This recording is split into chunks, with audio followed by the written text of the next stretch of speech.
All right, so here we are, May 20th. We're putting in this corn in this field, and along with corn in a few other spots. I just got in a little bit of corn last night up closer to the house. But this field's gonna be kind of a messed up planting. This is the Field of Dreams plot. We've had soybeans, primarily soybeans, in here the last 3 years in a row. Last year it was soybeans and brassicas, about 2/3 beans. This is about an acre in size total. And last year was the first year I didn't have any corn in this field for quite a few years. This year's gonna be the first year ever I haven't had any soybeans in this field whatsoever. You can see this little line right here of buckthorn sticks. This side over here is gonna be brassicas again, closer to the woods where they come out, and then this is all going to be corn going that way. And I'm going to have a brassica lane up along the switchgrass right there. And so this side of the corn is going to be just generic field corn, roughly 100-day maturity. And then about somewhere in the middle, closer to this side, is going to be the Nutri-Crave corn, where I won't be able to spray. I'm setting up this whole field on 38-inch rows so we can cultivate it, because the Nutri-Crave, I'm just going to be able to, I'm going to spray this whole area of corn with simazine, but the Nutri-Crave is not Roundup ready. So basically you spray your pre-emergent and kind of just hope for the best. But since we got a cultivator and our planter set up on 38-inch rows, same as the cultivator, we'll be able to have really good weed control. Hopefully this lower end right here with soybeans the last 2 years, and man, it's just been weeds, just tons of water hemp and lamb's quarters in this field, just tons of Roundup resistant weeds. So the cultivating is just going to do just as much as the spray will, honestly, when you have this many weeds to deal with. So I'm going to plant the field corn on this side first, then I'll have to switch out to Nutri-Crave.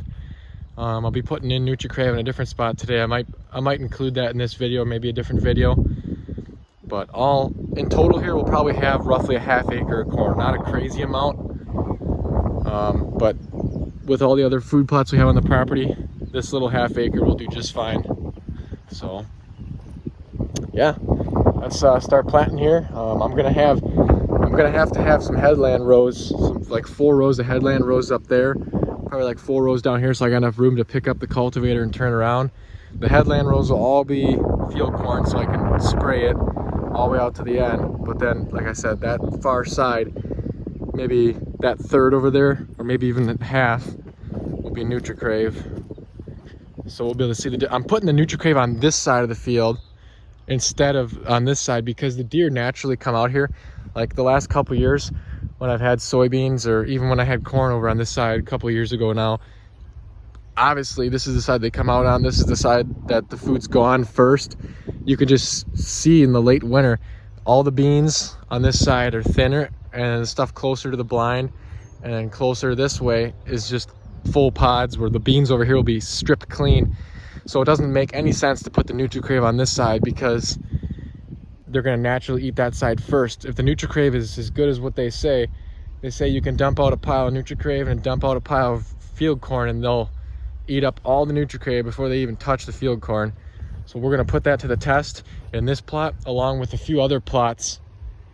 Another plot that way, where I'll do the same setup. I'll put the field corn close to where they come out, and Nutri-Crave further away from where they come out. So they'll have to literally walk through the standing field corn to get to the higher protein, higher fat content, all around more attractive Nutri-Crave on the farther side of the plot. And this winter I'll be really doing some updates out here and seeing how good this stuff really is. If it's as good as what they say, I mean, the coons might even do a pretty good number on this stuff, because if it's that much more attractive, the coons might get a lot of it during the summer. We'll see. Hopefully that's not the case. That's why that whole field's all corn this year, which is the neighbors. There's corn that way. The farmer on our land has a corn field, so, and a corn across the road. So there's a lot of corn in the neighborhood planted this year. So hopefully I don't have a ton of coon damage out here. But like I said, none of this corn is Nutri-Crave. If the Nutri-Crave is as good as what they say, those coons just might do, they'll probably find it and take a lot of it out. Who knows? So yeah, this is our setup right here. Got the old 80-year-old tractor out here planting food plots. So yeah, let's get planting here. I have noticed that the Nutri-Crave seed is a little bit smaller than the field corn seed. This is field corn right here. The Nutri-Crave has a lot of smaller kernels, so it's probably going to run through the planter a little bit thicker. I already tested it out on the grass to get a better look at it, but it should be fine. So let's get planting here.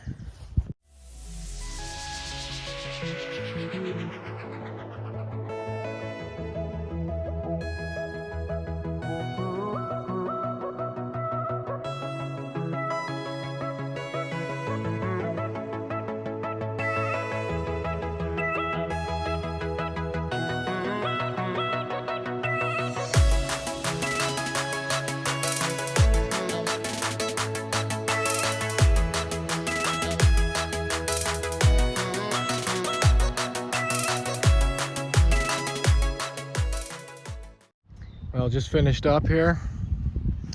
I got a flag in at this end and a flag down there, separating the field corn from the Nutri-Crave.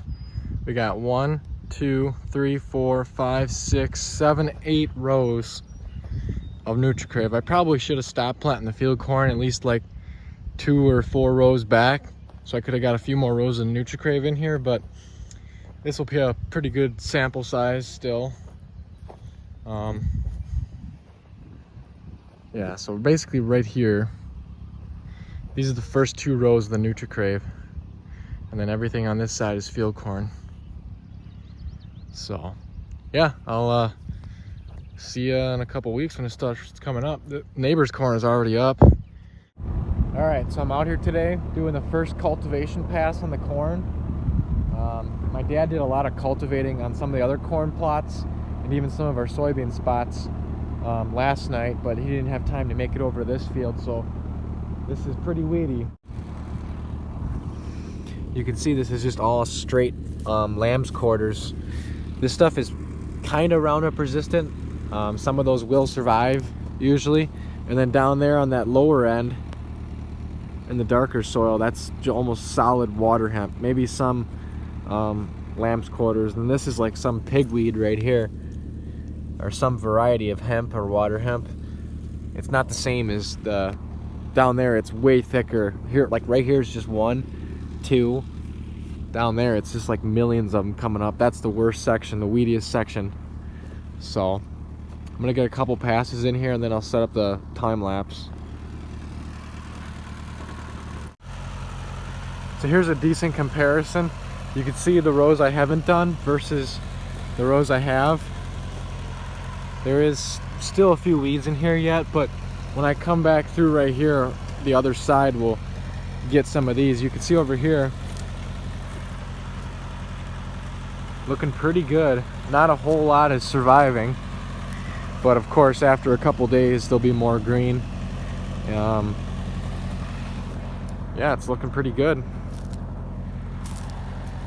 That simazine I sprayed on this corn the day I planted, I'm not sure if it's isn't quite working because we haven't had enough rain. Well, we didn't have any rain for probably 3 weeks after planting, so that stuff needs a rain to get washed into the soil to be effective. Like down here it looks pretty weedy, but looking up this way, these are all rows I haven't done yet, and they look pretty good considering we planted this almost, you know, in about a week. It'll be about a month. You can see some plants in here kind of messed with and pulled out by cranes or turkeys, but for the like this one's kind of pulled out, but for the most part there really isn't a ton of weeds coming up, considering, you know, I know we've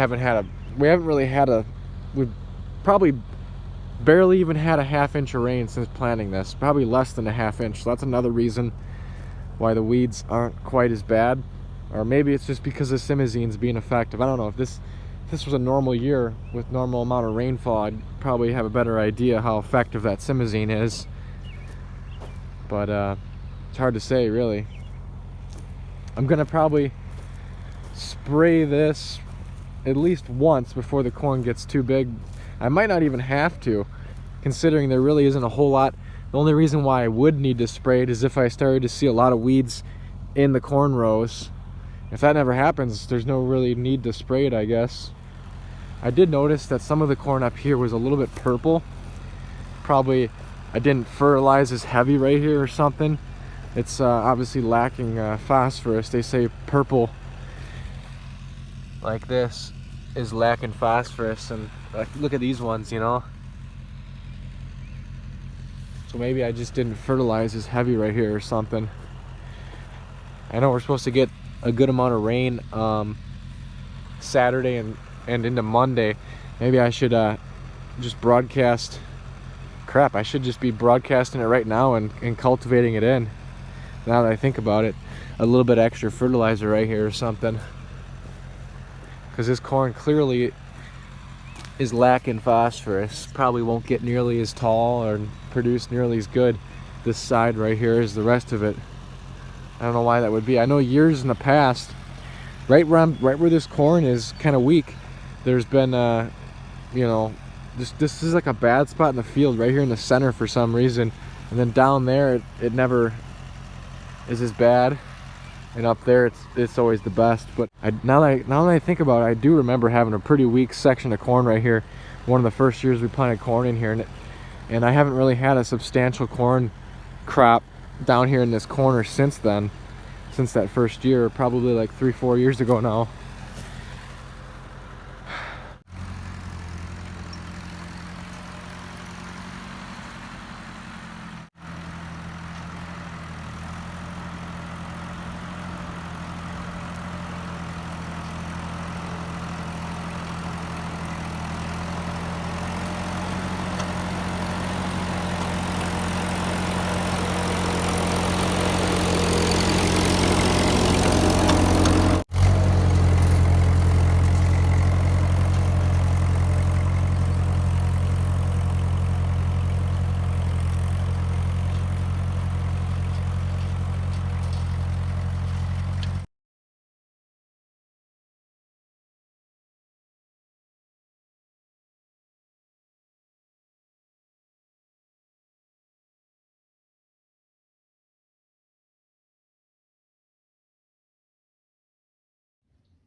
Well, here we are. This is like just barely, not even a week after I did that final pass of cultivation.